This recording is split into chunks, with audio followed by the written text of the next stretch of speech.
Once upon a time, there lived a young girl named Adaobi, just 19 years old. She was the kind of girl who never complained, even when life gave her nothing to smile about. She had big brown eyes that always looked tired but still gentle, and she moved like someone who had learned to carry sadness without making noise. Since the day her parents died, she had lived with her aunt, Madame Nena, in a small house at the edge of the village. Adaobi was not lazy. In fact, she worked harder than any girl her age.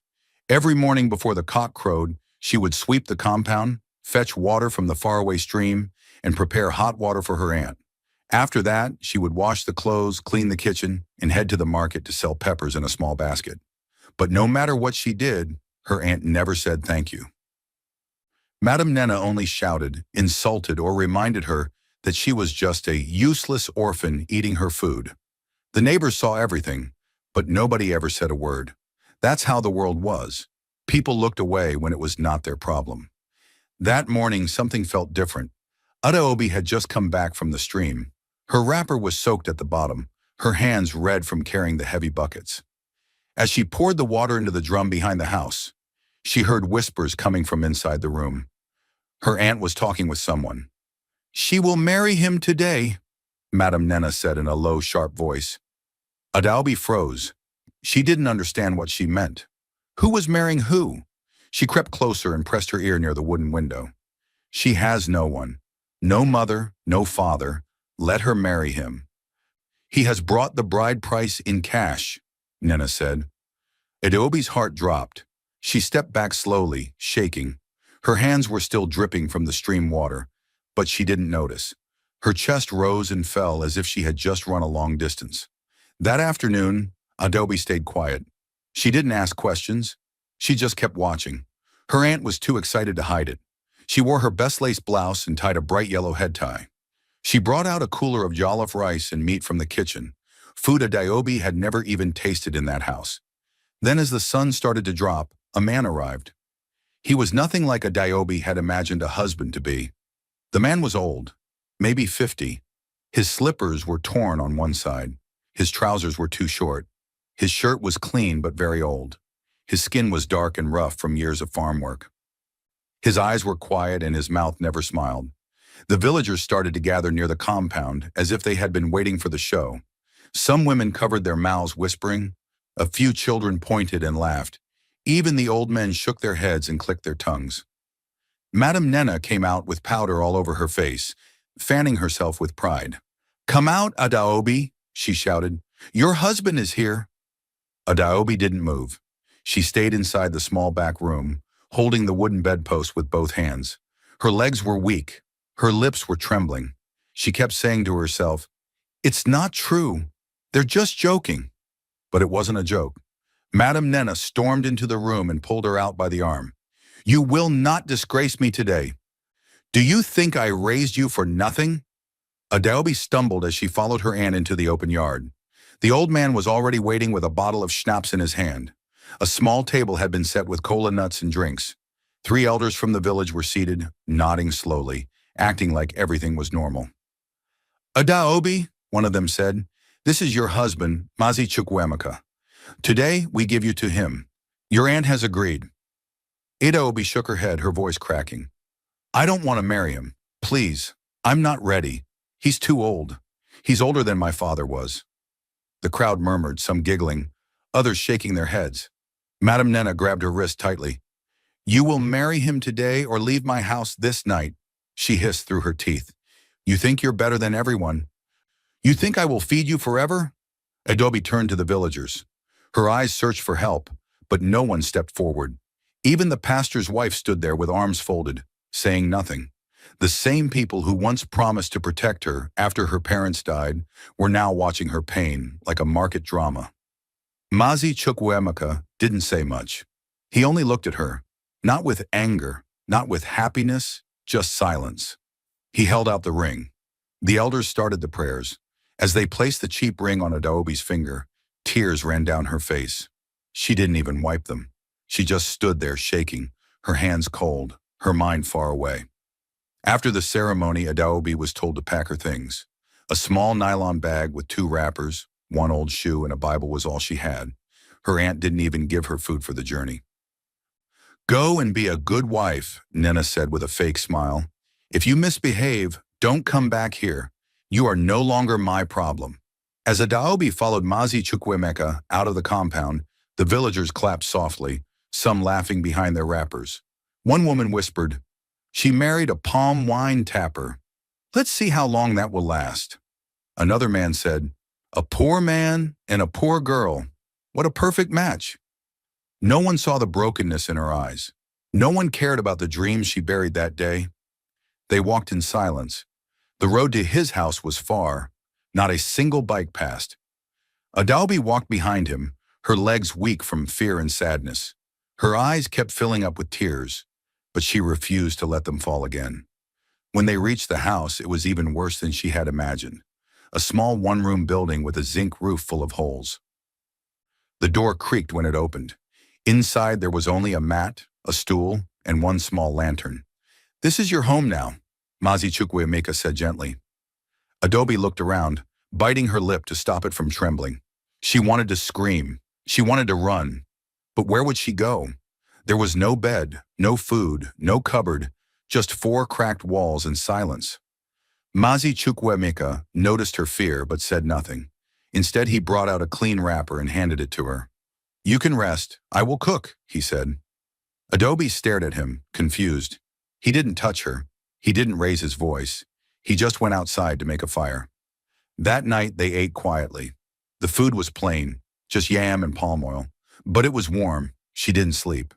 She lay on the mat with her back to the wall, watching him through the darkness. He sat by the door, his eyes looking at the stars. Adobe didn't understand him. He wasn't like other men. He didn't act like someone who had just bought a wife. He didn't smile or laugh or shout. He didn't even look happy. She wondered why he married her. What kind of man agrees to marry a girl who was crying during her own wedding? Her mind kept asking questions, but the biggest one was this. Who exactly is Mazi Chukwuemeka? And why did he look like a poor man who wasn't really poor? The next morning, Adobe woke up before the sun. Her body ached from sleeping on the cold mat, and her back felt stiff from the hard floor. She sat up slowly, blinking at the dim yellow light of the lantern that had burned all night in the corner of the room. Everything around her was quiet, too quiet. Even the usual noise of morning birds felt distant, like the world itself was holding its breath. She looked around the room again. Nothing had changed. Just one mat, one stool, one lantern. The walls were bare. No calendars, no photos, no sign that anyone had lived here for long. She turned her head slowly. Mazi Chukwuemeka was already awake. He was sitting by the door again, staring outside like he hadn't moved at all. He was dressed in the same old clothes, and his slippers were neatly placed beside him. Adaobi didn't know what to say. She didn't know how to call him. Should she say, "My husband"? Should she call him "Sir"? He wasn't her father. He wasn't her friend. He was a stranger, a quiet, older stranger who had bought her like firewood in the market. She stood up and wrapped her old wrapper tightly around herself. Then she cleared her throat gently and spoke. "Good morning." Chukwuemeka turned to her and nodded once. "Good morning, Adalbi. Did you sleep?" "A little," she replied, her voice small. He looked at her for a second longer, then stood up slowly. "I boiled some water. You can bathe."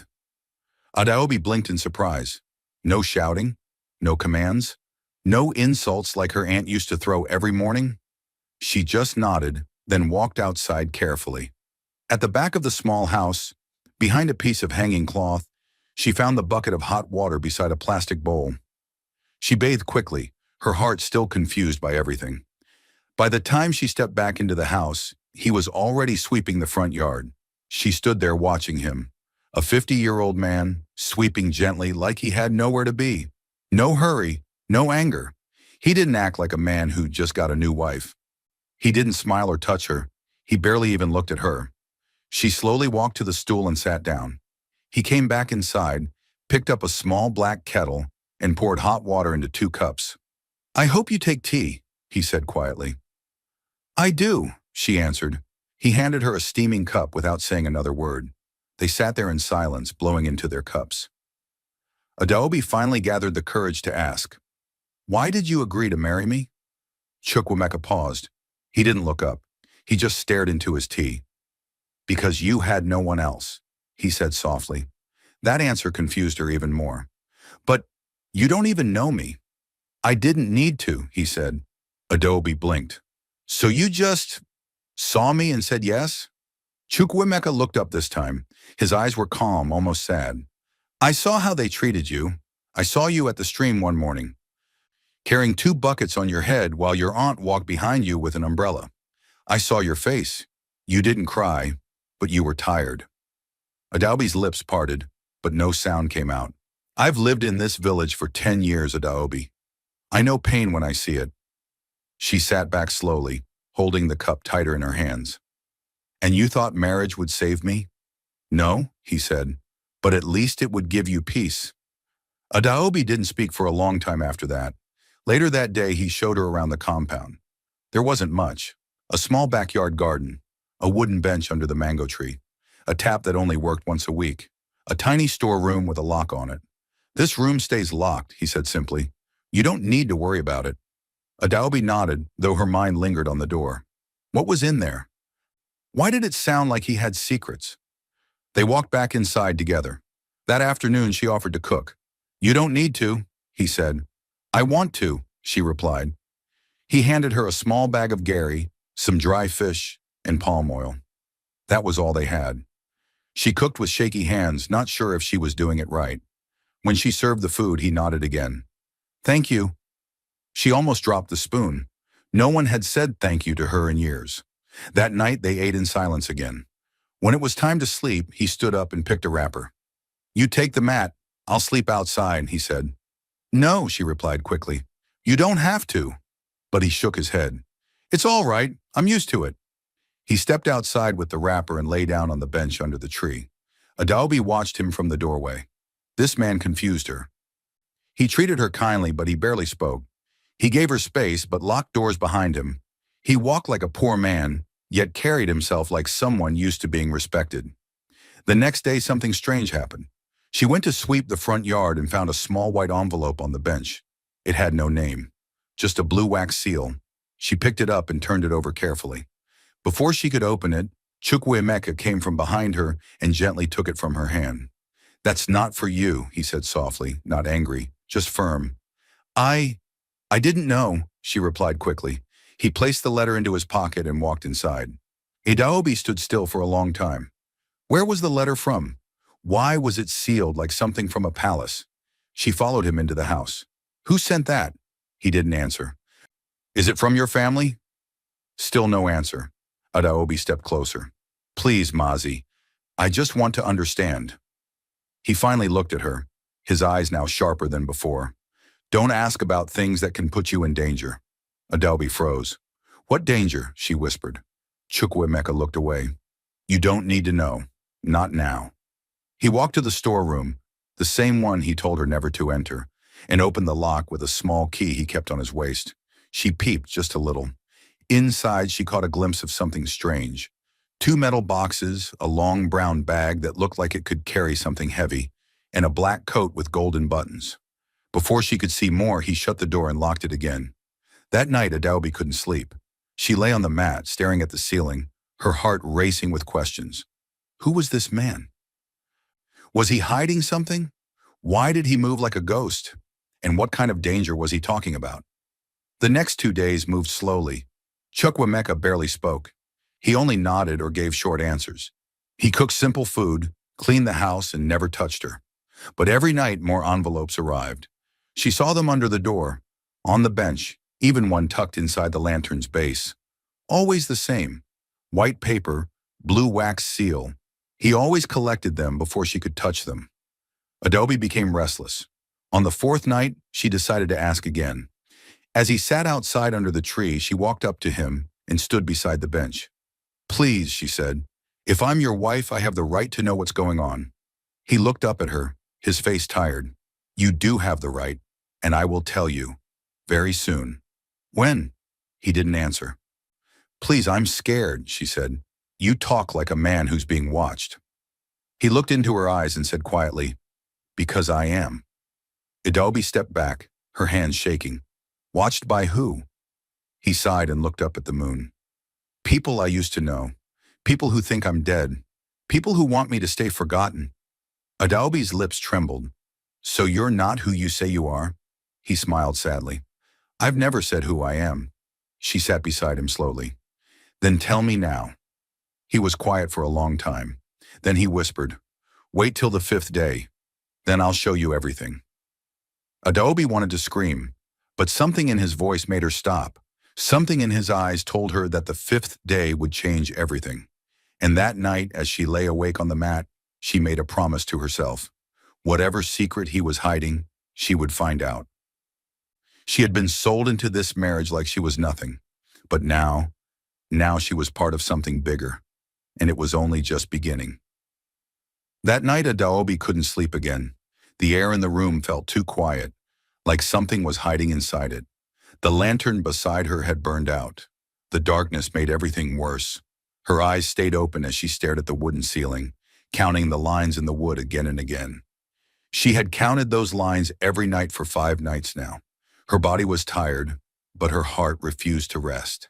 Too many questions were jumping around in her chest. Who was Mazi Chukwuemeka really? What was in the locked room? Why did those strange letters keep coming? And what would happen on this 5th day he kept talking about? Adobe turned to look outside. Through the window, she could see his shape under the tree.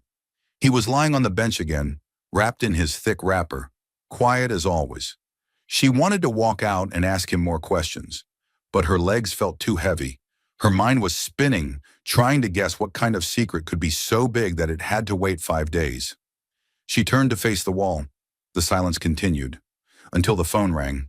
A loud, sharp sound cut through the air like a knife. Adobe jumped. It wasn't the kind of phone she was used to. This one didn't ring like a normal phone. It made a short, strong buzzing sound. Once, then twice. Then it stopped. Adobe held her breath and sat up quickly. Her heart beat faster and faster. She didn't even know he had a phone. She had never seen it. She tiptoed toward the door and looked outside. Chukwuemeka was no longer lying on the bench. She turned around fast. Then she heard the voice, low and quiet, from the back room. The one that was always locked. She didn't mean to eavesdrop. She didn't plan to listen. But her legs moved on their own, and before she could stop herself, she was standing near the door, holding her breath. The voice on the phone was deep, male, serious. Sir, we have a problem. They know where you are. Adobe's eyes widened. There was silence.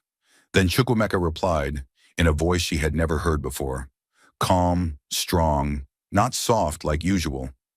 How sure are you? Very sure. They intercepted one of our men in Aba. His last message had your location. They'll come soon. We need to move. Another long silence. Then Chukwuemeka said 2 words that sent a chill down her back. Get the car. Adobe stepped back so fast she nearly knocked over a small bucket by the wall.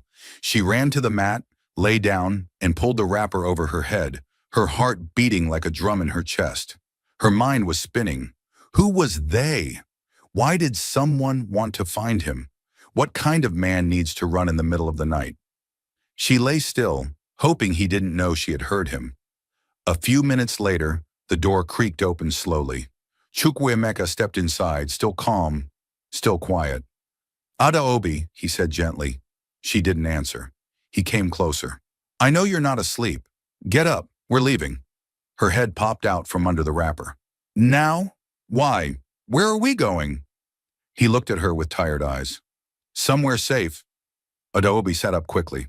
What's going on? Who called you? What do you mean by, they know where you are? He didn't answer right away. He walked to the bag beside the stool and started packing. Just a few shirts, a small box, his wristwatch, and the same envelope with the blue seal. Adobe stood. You said you would tell me on the 5th day. He nodded. It is the 5th day. Then tell me now. He zipped the bag and looked at her. I will, but not here. Not in this village. I need you to trust me. Adobe stepped closer. How can I trust someone who hides everything from me? Chukwuemeka sighed. Adobe, I did not marry you to bring you into danger. I married you to give you peace. But life is not always simple. She stared at him, her voice shaking. Are you a criminal? No, he said quietly. Then why are we running? Because there are people who don't want me alive. Adobe covered her mouth with her hand. Her legs felt weak. He came closer and placed his hand gently on her shoulder. It was the first time he had touched her. I know this is not what you expected. I know you've suffered already. But I promise you, this is not the end of your story. It's the beginning. She looked up at him. Are we safe? He nodded. As long as we move now. He handed her a small bag. Pack your things, only what you need. We leave in 10 minutes. Adobe turned slowly and picked her nylon bag.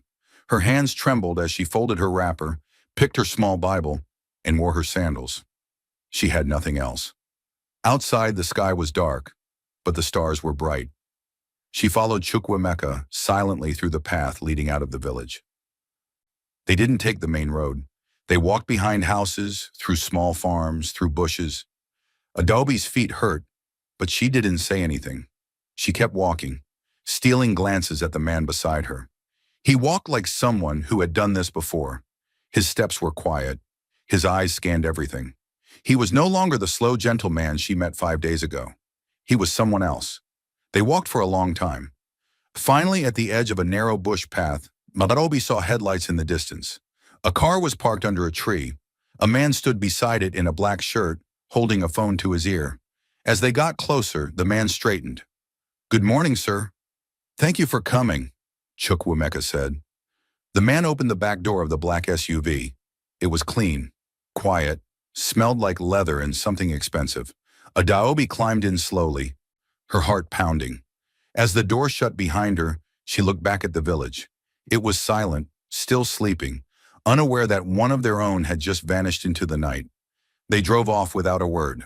No one saw them leave. Inside the car, Adobe couldn't stop staring at Chukwuemeka.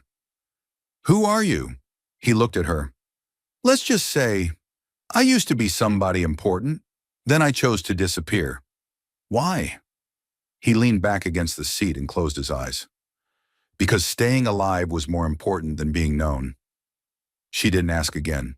Her hands gripped the seatbelt as the car moved faster. It felt like a dream. Just 5 days ago, she was kneeling in front of a table full of cola nuts, being forced to marry a poor man in slippers. Now she was in a car that looked like something from a movie, sitting beside a man who was starting to look more like a ghost from a secret world. She turned and looked at him again. He was no longer sweating, no longer wearing old slippers, no longer acting like a man with nothing. Even in the darkness, she could see it clearly. Mazi Chukwuemeka was not poor, and he was not normal. The black SUV moved fast through the bush road, kicking up dust behind them as the driver stayed focused. Inside the car, everything was still quiet. Adobe sat stiffly beside Chukwuemeka, holding her small bag close to her chest. The engine hummed, and the air inside was cold and clean, but her palms were sweating. Every few minutes, she glanced at him. He hadn't said a word since they entered the car. He just sat there, calm like someone used to this kind of night escape. Adobe's heart kept asking the same question. Where were they going? And what was waiting for them when they got there? She turned to him again. Can you please tell me now? I've followed you. I've left everything. I've said nothing. But I need to know what's going on. Chukwuemeka took a deep breath and finally looked at her. You're brave, he said softly. I'm scared, she replied, but I'm tired of being blind. He gave her a small nod, then turned toward the window. In less than 1 hour, you will have your answers. She stared at him, confused. What's happening in 1 hour? We arrive. Adobe blinked. Arrive where? But he didn't reply. He simply closed his eyes and rested his head on the seat. The car drove in silence. It was still dark outside, but a faint light had started to stretch across the sky. Dawn was coming, and so was the truth. About 45 minutes later, the driver turned off the bush road and entered a smooth, wide road that led toward the city. Adobe had never been on a road that clean before. There were streetlights, big signboards, and fences that looked like they belonged to rich people. Then she saw it, a black gate with 2 men in suits standing in front of it. They didn't look like gatekeepers. They looked like bodyguards, serious ones. As the SUV approached, one of the men stepped forward and looked into the car. When he saw Chukwuemeka, he nodded and pressed a button. The big gate opened slowly. Adobe's mouth fell open as the car rolled in. It was like entering another world. A wide compound stretched before them, covered in clean tiles. Palm trees lined both sides. A water fountain danced in the middle of the compound, and in the background, a massive white mansion stood tall, shining under the soft morning light. It wasn't just big, it was beautiful. Is this a hotel? Adobe asked, her voice shaking. Chukwemeka looked at her. No, it's home. Adobe's eyes widened. Your home? He nodded slowly. The car rolled to a stop in front of the steps. The driver got out and opened the back door. Sir, we've arrived. Chukwuemeka stepped out calmly. He adjusted his shirt, then reached out to Adobe. She looked at his hand for a moment, then took it. As she stepped out of the SUV, her slippers touched the cold tiles. She looked around. Guards stood in clean uniforms by the building. A maid came running from the side of the house, holding a tray with bottled water and towels. Welcome back, sir. Welcome, madam. Madam, someone just called her madam. Her mouth went dry. She stood frozen beside him, still holding his hand. He leaned closer and whispered, Take a deep breath. You'll be fine. She nodded slowly, still not believing what her eyes were seeing. He led her up the stairs and the giant doors opened before them. The living room was even more shocking than the outside. The floors were smooth and shining. A huge chandelier hung from the ceiling. The walls were painted gold and cream, with beautiful pictures in glass frames. Big chairs sat neatly in the corners, and a flat-screen TV, almost as tall as her, stood across the room. Adobe's knees went weak. She grabbed his arm quickly. Please, I need to sit. He led her to a soft couch and she sank into it. Her hands trembled. She looked around again. This is your house? She asked quietly. He nodded again. Yes. One of them. One of... Before she could finish the question, a loud voice interrupted them. So you finally came back? A tall, well-dressed man walked down the staircase. His skin was lighter than Chukwuemeka's, but his face looked similar.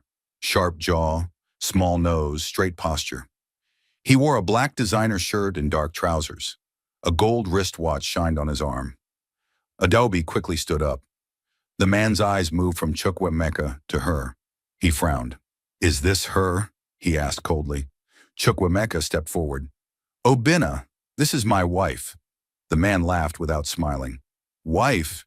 You disappeared for 10 years and returned with a village girl? Adobe's heart dropped. Obinna kept talking. This is what you bring to our family? What is she? A trader? A farmer? She looks confused. Chukwuemeka's eyes hardened. She is my wife, he repeated, louder this time. And I will not let you disrespect her. Obinna shook his head. You think because you were born first, you can still make decisions for this family? You walked away from everything. I had to, Chukwuemeka said. Don't talk like you're a hero, Obinna snapped. You left us to face the storm while you hid like a coward. And now you return with her? Adobe felt her face burning with shame. She whispered, Maybe I should go outside. No, Chukwuemeka said firmly. You stay beside me. Obinna rolled his eyes. So what now? You think you can just step back in? You think everyone forgot what happened? I don't expect anyone to forget, Chukwuemeka said calmly. But I won't live in hiding anymore. And I won't leave her behind. Obinna pointed at Adobe. She's not one of us. She doesn't belong here. She belongs with me, Chukwuemeka replied. Silence filled the room. Obinna's eyes darkened. This house is not safe for you, brother. And it's not safe for her. Adobe swallowed hard. Was that a threat? Chukwuemeka stepped forward. If anything happens to her in this house, I will not forgive you. Obinna turned away. You shouldn't have come back. Then he climbed the stairs slowly and disappeared. Adobe stood there, still shaking. Who is he? My younger brother, Chukwuemeka said. He doesn't like me. He doesn't like anyone. Adobe sat back on the couch. Her mind was spinning. Her eyes looked around the house again. Everything was too much, too fast, too strange. I don't understand, she said. You lived in a mud house. You wore torn slippers. You ate Gary with palm oil. Why? Chukwuemeka sat beside her. 10 years ago, he began, someone tried to kill me. I survived, but I knew if I stayed, I'd be putting others in danger. So I left. I gave up the money, the name, everything. I became a ghost. He looked at her. I lived like a poor man for 10 years. I didn't speak to anyone from this house. I didn't use my real name. I didn't wear fine clothes. I didn't want to be found. Adobe's voice cracked. Then, why did you come back now? He paused. Because they found me anyway. So if I'm going to die, I won't die hiding. Her eyes widened. Die? He smiled slightly. Don't worry, I'm not planning to, but I needed to return. I needed to see this place again, before it's taken. She whispered, You mean someone wants to take it from you? He looked toward the stairs. Obina has always wanted the power, but I still carry the name. Adobe's mind felt heavy. She stood up and walked to the window. Outside, the sun was rising fully now. The tiles sparkled. The Rolls-Royce she hadn't noticed before sat under a silver canopy. Its body gleamed like a mirror. It looked like a car made for kings. That's ours? She asked. Yes. She turned. Then why didn't you drive it to the village? He laughed lightly. Can you imagine what the villagers would have done if I pulled up in that car? Adobe nodded slowly. They would have worshipped you. He stood up and joined her at the window. But I didn't want someone who would worship me, he said softly. I wanted someone who would see me, even without the money. Adobe turned to him. And that's why you picked me? You didn't run when I had nothing, he said. You didn't pretend. You didn't beg. You cried, yes, but you still followed me. You still tried to understand. Adobe looked at the Rolls-Royce again. Then she smiled faintly. Can I touch it? He laughed. Of course. They walked outside together. The guards opened the gate for them with quick bows. Adobe walked slowly toward the Rolls-Royce like someone approaching a sleeping lion. The paint was deep black. The tires were shining. The silver logo on the front looked like a flying angel. She placed her hand gently on the hood. It was warm, real. This is too much, she whispered. It feels like a movie. Chukwemeka smiled. No, Adaobi, this is real life. Yours now. She looked at him. Are you sure I deserve this? He nodded. You deserve even more. And as the morning sun bathed them in soft golden light, Adobe stood beside the car that would carry her away from the village that mocked her, away from the lies, the shame, the pain. For the first time in her life, she wasn't a poor orphan. She was the wife of a man who was once forgotten, but was now ready to rise, and she would rise with him. Adobe didn't want to leave the Rolls-Royce. She stood beside it for a long time, running her hand gently along the shiny black surface. The car felt cold under her fingers, smooth like glass. She had seen cars like this only in magazines people used to throw away at the market. Never in real life. Never this close. And definitely not as something that now belonged to her husband. She turned and looked at him. Mazi Chukwemeka was standing by the steps of the house, talking softly to one of the guards. He looked calm, like this was all normal. Like he hadn't just pulled her out of a village in the middle of the night and dropped her in the middle of a mansion before sunrise. When he noticed she was watching him, he smiled faintly and waved for her to come inside. Adobe took a deep breath and walked back toward him, her legs still shaky. The tiles under her slippers felt cold, but the sun was now rising fully, spreading light across the compound. Come in, Chukwemeka said. It's time you knew everything. She followed him into the living room. Everything still felt too big, too clean, too silent. Her eyes kept moving from one corner to another. There were no signs of dust, no noise from neighbors, no smell of kerosene or smoke. This was not the kind of place she grew up in. He led her to a smaller sitting room beside the main one. It had softer chairs and curtains that danced lightly as the morning breeze entered. She sat on the edge of the seat, her back straight, her hands on her lap.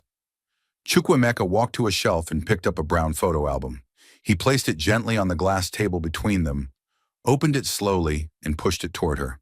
Start from the first page, he said. Adobe looked down. The first photo showed a young boy and a younger girl standing beside a man and woman in traditional Igbo attire. They were dressed like royalty. The man wore red beads and a lion head cap. The woman wore a wrapper made of fine lace and had gold around her neck. The boy in the photo looked like a younger version of Chukwemeka. That's me, he said, and that's Obinna beside me. Adobe looked closer. You were rich even as a child? He nodded. Our father was one of the wealthiest men in the East. He owned lands, hotels, export companies. Our family name opened doors in every corner of the country. He flipped the page. More pictures, parties, schools, award ceremonies. I grew up knowing I would take over one day. First son, first choice. Everything was mine to inherit. Adobe looked up. So what happened? Chukwemeka leaned back and rubbed his palms together. When I was 25, I returned from studying abroad. My father was sick. He called me one night and told me to prepare. He said, "It's time to carry the name." He paused, his eyes distant. But not everyone wanted me to take over. Adobe's stomach tightened. Obinna? He nodded. He was always jealous, always quiet about it, but I saw it in his eyes.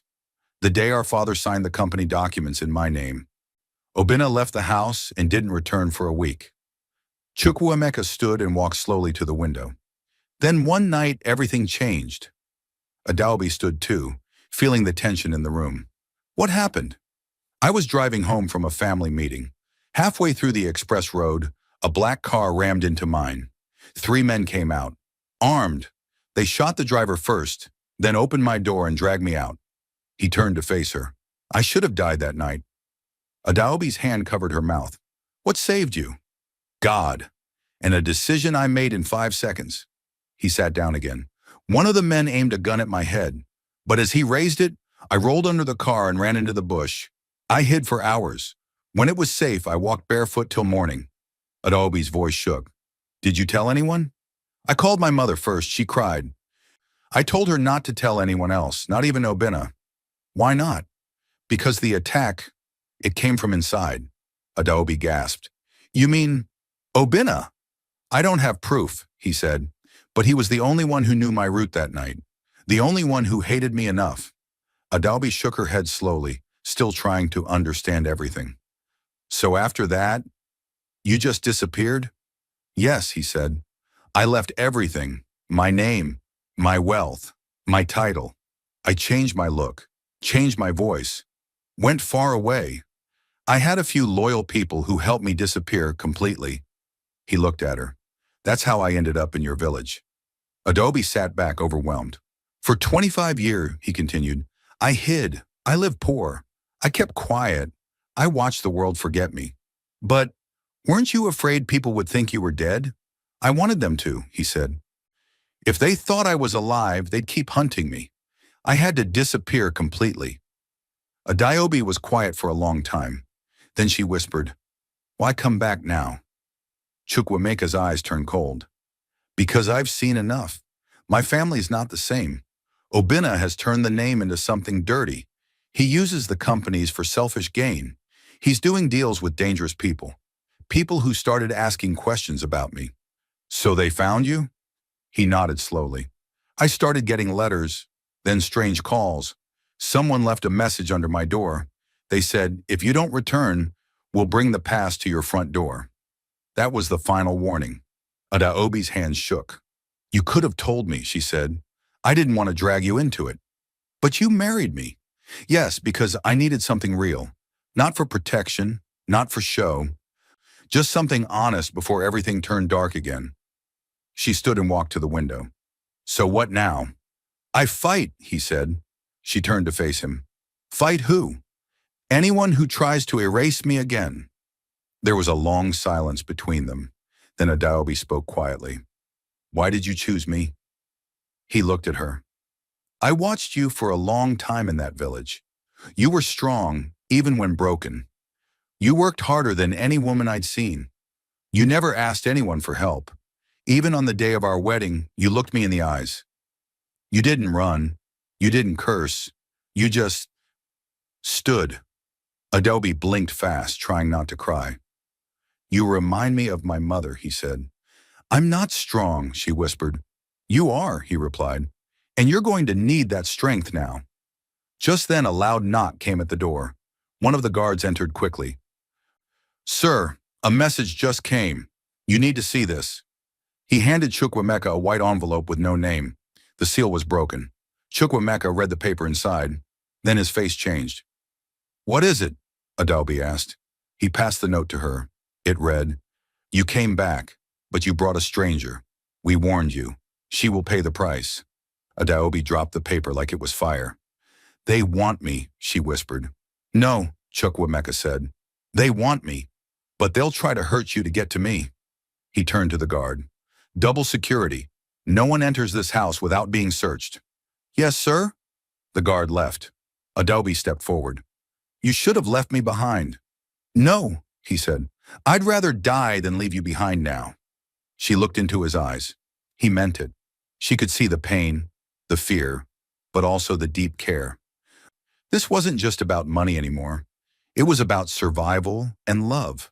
Real love, even in a war. Adobe didn't touch her food that evening. The big dining table was full of things she had never seen before. Pounded yam in shining wraps, soup with big pieces of goat meat, rice with dry fish, fruit juice in tall glasses, even small golden spoons for dessert. But she couldn't eat any of it.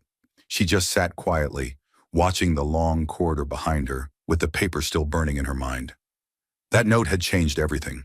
The words were simple but heavy. "You came back, but you brought a stranger. We warned you. She will pay the price." Adobe looked across the table at Chukwemeka. He was sitting with his arms folded, his food also untouched. His eyes didn't move. He had been staring at the same spot on the wall for minutes. The air between them was thick with silence. "Do you know who sent the note?" she asked softly. Chukwemeka didn't answer right away. He finally leaned forward and said, "I have a few guesses." She waited for more, but he didn't continue. Adobe pushed her chair back. "I'm not hungry." She stood up slowly and began to walk toward the stairs. Just as she reached the bottom step, she heard footsteps behind her. She turned quickly. Obinna stood there. His shirt was open at the top, gold chains shining on his neck. He looked relaxed, but his eyes were cold. "Are you already too big to greet me?" he asked, his voice sharp. Adobe swallowed and bowed slightly. "Good evening, sir." He stepped closer.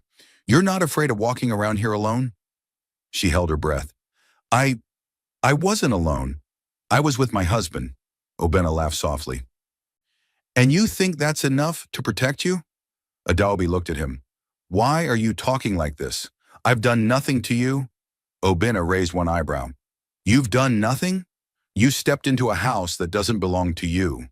You're sitting on a throne that isn't yours.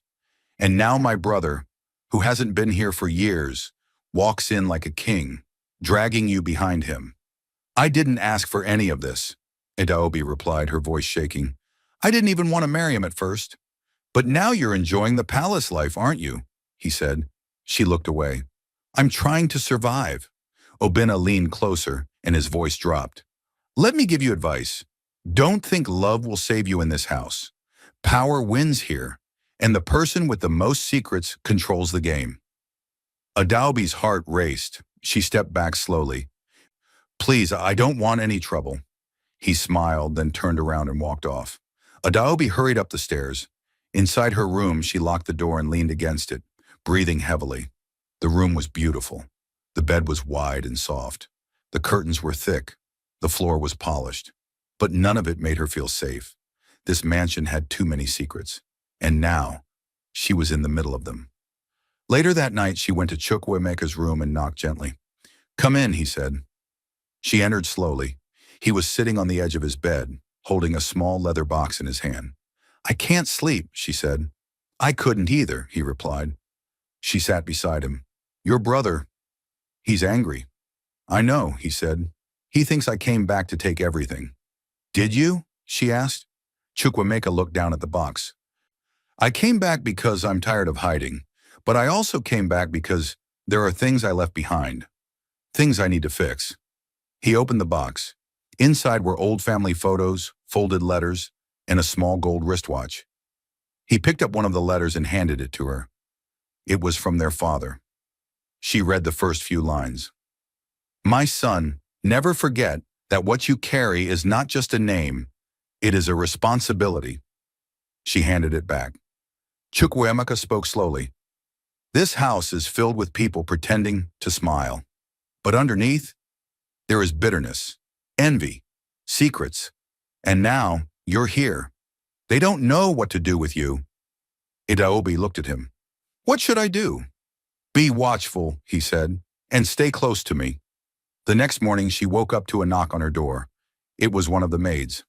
Good morning, madam. Madam Chinello is here to see you. Who is Madam Chinello? Adobe asked. The family's lawyer's wife. She says she's an old friend. Adobe got dressed quickly and followed the maid downstairs. In the living room sat a light-skinned woman in a green gown, her makeup bright and her earrings long. You must be Adaobi, she said, smiling. You're beautiful. Thank you, Ma, Adaobi replied, sitting slowly. Chinello leaned forward. I knew Chukwemeka when he was still the golden boy of this house.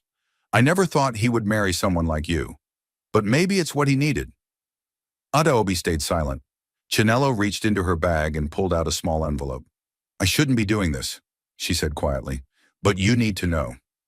Adaobi opened the envelope slowly. Inside was a black and white photo. It was Obinna, sitting with two men she didn't recognize. One of them was holding a gun. She looked up quickly. What is this? Those are the men who attacked your husband years ago, Chinello said. The man in the middle used to work for Obinna. He was arrested once, but the case disappeared. Adaobi stared at the photo. So he really tried to kill him? Chinello nodded. You're in danger, Adaobi. He doesn't want Chukwemeka here. And you're just a tool to get to him. Adobe's voice was barely a whisper. Why are you showing me this? Chinello stood up. Because the last time someone tried to speak up, they didn't live long. Be smart. Be quiet. And if you ever see Obinna alone, walk away. As she left the room, Adobe sat frozen. Her mind was spinning. Chukwemeka came in a few minutes later. He saw her holding the photo. She told you, he said. She said it's not safe for me here. He nodded. It's not. Then why bring me? Because you're the only person I trust. That night she couldn't sleep again. She stood by the window, looking at the compound. Guards were walking around with flashlights. Everything looked peaceful, but it wasn't. Inside the mansion, war was waiting to explode, and she didn't know who would survive it. Adaobi could feel it now. The house had changed. Even though the lights still shined bright and the guards still walked the compound with flashlights, the air inside the mansion was different, colder, heavier, like something was about to happen. For the past 2 days, Adaobi had stayed close to Chukwemeka, just as he told her. She didn't leave her room unless he was with her. She didn't speak to any of the staff unless they spoke first. She didn't even eat if Chukwemeka hadn't tasted the food first. It wasn't that she didn't trust anyone. It was that she didn't know who to trust. One evening, Chukwemeka called a private meeting in his study. He invited only 3 people. Adaobi, Captain Udo, the head of his personal security, and Madame Chinello. As they sat in the room, Adaobi looked around carefully. The study was quiet and lined with shelves full of thick books. The smell of wood and old paper filled the space. No servants were allowed in. Chukwemeka stood behind his desk, his arms folded. They're planning something, he said. Obinna has been too quiet. Captain Udo nodded. He was a tall man with a clean-shaven head and a firm voice. We've been watching his wing of the house.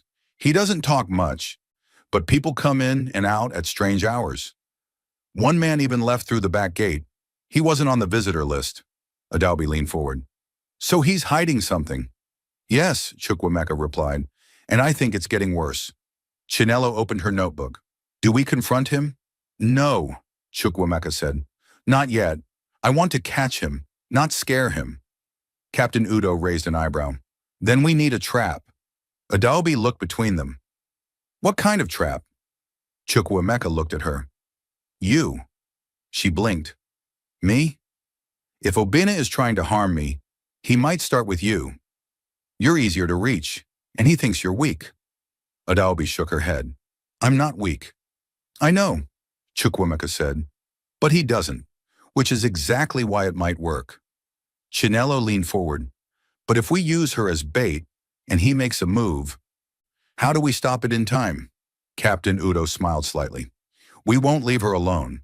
We'll let him think she's alone, but we'll be watching every step. Adaobi swallowed hard. She had been through a lot already. Married off like a product, dragged into a world of secrets, threatened. Now she was being asked to walk into danger with her eyes open. But something inside her was tired of hiding. "What do you want me to do?" she asked. Chukwuemeka looked at her gently. "Just move around the house. Act like you're relaxed, like you've stopped being afraid. If he's planning to strike, he'll do it soon, and we'll be ready." She nodded slowly. "Okay." The next morning, the plan began. Adobe wore a bright yellow gown and walked around the house like everything was normal. She stopped at the garden. She went to the kitchen. She even walked past Obina's hallway twice.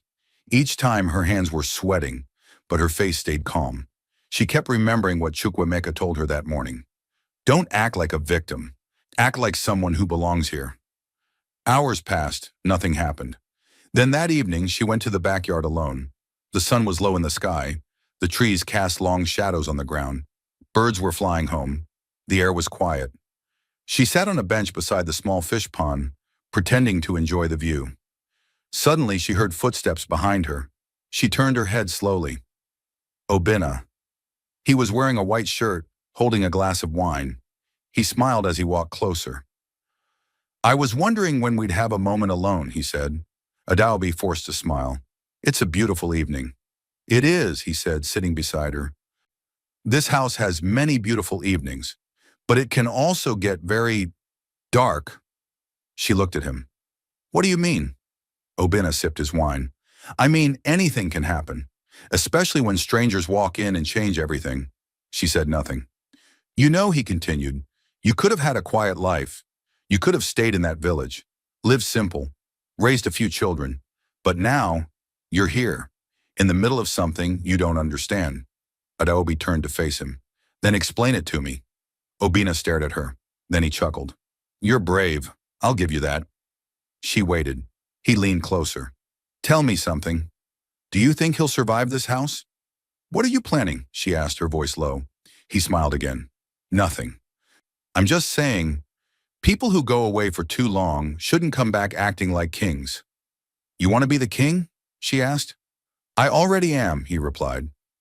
Adobe stood up. "I don't know what happened between both of you, but I won't be part of it. I'm not your enemy."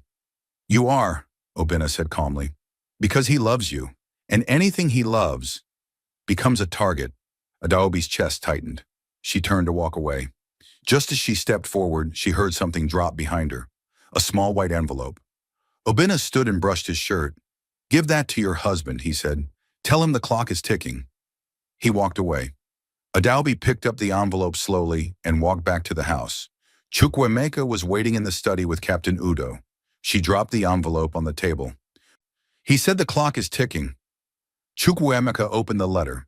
Inside was a picture. It showed Adobe sitting at the fish pond from a distance, taken without her knowing. Captain Udo's face darkened. "He's watching us." Chukwuemeka nodded slowly. "It's time." "Time for what?" Adobe asked. Chukwuemeka stood. "We turned the trap around." That night they made the plan. Captain Udo would switch Adobe's room. Her real room would remain locked and empty to confuse anyone watching.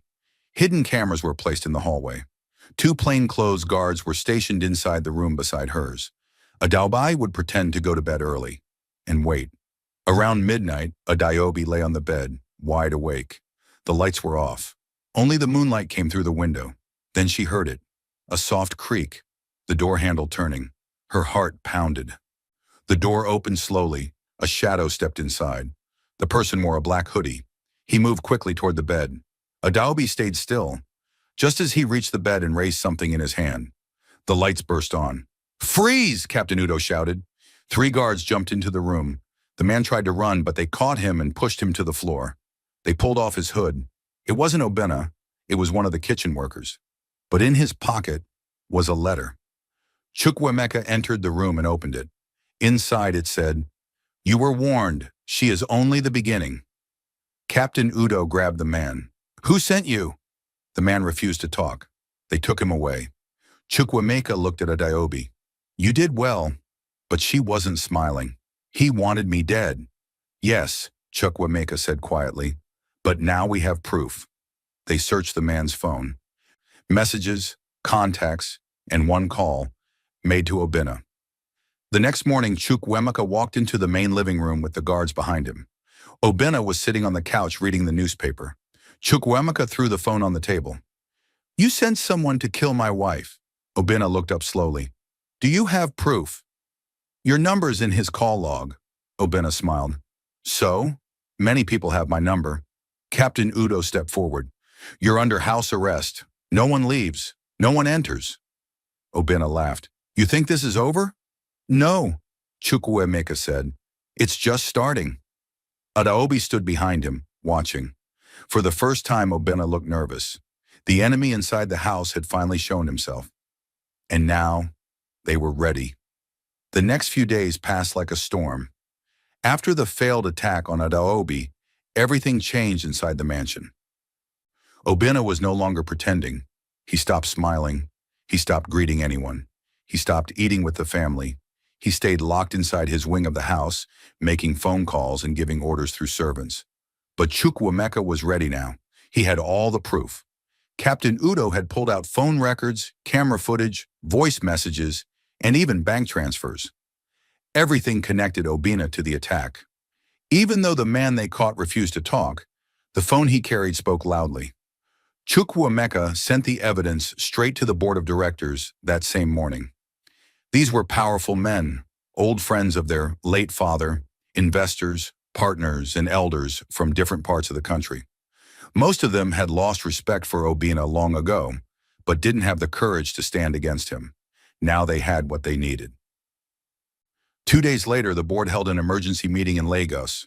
Adobe stayed back at the mansion, pacing the floor.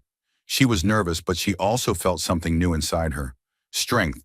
She wasn't the same girl who cried on her wedding day. She wasn't the girl who was sold for bride price. She had survived death. She had walked through fire. And now she was waiting to see her husband take back everything that was stolen from him. Later that night, as the sun went down and the lamps inside the house came on, Chukwuemeka returned. Adaobi was waiting at the top of the stairs. He didn't speak as he entered. She ran to him. "What happened?" He looked at her for a second, then smiled gently. "It's done." She gasped. "They believed you." "They didn't need to believe," he replied. "They saw the truth." He placed a small envelope in her hand. She opened it slowly. Inside was a letter stamped with the family seal. It said, "We, the board, hereby declare Mazi Chukwuemeka as the rightful head of the Obianuju family and the main holder of all company properties, titles, and decisions." Tears filled her eyes. "You got it all back." "No," he said, holding her hand. "We got it all back."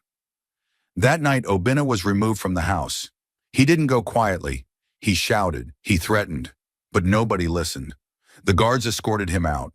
He glared at Adeobi one last time. "This isn't over," he hissed. But she stood tall and replied, "Yes, it is." The next morning, the Rolls-Royce was washed and polished. The driver opened the garage slowly. Chukwuemeka stood outside in a black native outfit, looking sharp and calm. Adeobi wore a beautiful wrapper and blouse with golden beads around her wrist and neck. Her hair was braided neatly, her skin glowing under the morning sun.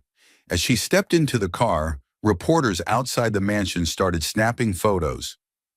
One of them asked, "Sir, where are you going first now that you've taken back your throne?" Chukwuemeka smiled. "We're going home." The convoy started moving, the Rolls-Royce in front, followed by 2 black SUVs behind it. They left the city and entered the old roads that led back to the village, the same village where everything had started.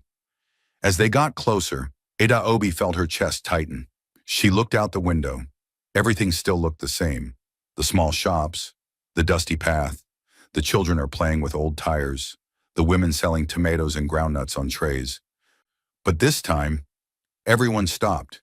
Heads turned, eyes widened. People dropped what they were holding, because there it was, a black Rolls-Royce with shiny tires, tinted windows, and the Obianuju family logo on the plate. As the car pulled into the village square, a large crowd gathered. Children ran after it, laughing and shouting. "Who is that?" "It's Adeobi. She came back rich." "No, it's a lie." "It's true." She married a rich man. She's wearing gold. The car stopped at the center of the square. The driver stepped out and opened the door slowly. Adobe stepped out first. The sun touched her skin gently. She stood tall, her hands calm at her sides, her face soft but strong. Then Chukwuemeka stepped out beside her. Gasps filled the air.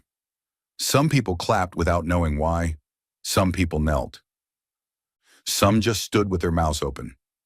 Madame Nena came running through the crowd, her wrapper tied carelessly, sweat on her forehead. "Adaobi," she shouted. "My daughter, my sweet daughter. You're back, thank God." Adaobi turned slowly. The crowd stepped aside for Nena to reach her. She dropped to her knees. "Forgive me. I didn't know. I was only trying to help you. It was poverty that made me act like that." Adaobi looked down at her. This was the woman who sold her like an item, who forced her to marry a man she thought was poor, who never showed her love. Adaobi didn't shout. She didn't insult. She simply said, "You sold me because I was weak, but I found someone who made me strong." She turned to the crowd. "I am not here to show off. I am not here for revenge. I am here to remind you that sometimes what looks like shame is just the beginning of glory." The village was silent. No one laughed. No one whispered. Then someone started clapping. Then another. And soon the whole square was full of clapping, cheering, and dancing. Children surrounded Adaobi, smiling up at her. Old women blessed her. Men bowed in respect. She and Chukwuemeka spent the whole day in the village. They donated money to rebuild the school. They gave wrappers and food to the widows. They gave scholarships to 10 children. Before leaving, Adaobi went to the stream where she used to fetch water. She stood there for a moment, remembering the heavy buckets, the long walks, and the hidden tears. Then she turned and walked back to the Rolls-Royce. This time, not as a poor girl, but as a woman who was tested and came out stronger. As the car pulled away from the village, Chukwuemeka held her hand. "What are you thinking?" he asked. She smiled. "I was thinking, maybe some pains are not punishments. Maybe they're just paths." He nodded. "And maybe the ones who start low rise the highest." She leaned her head on his shoulder. The road ahead was quiet, but her heart was full, because she knew this wasn't just the end of a story.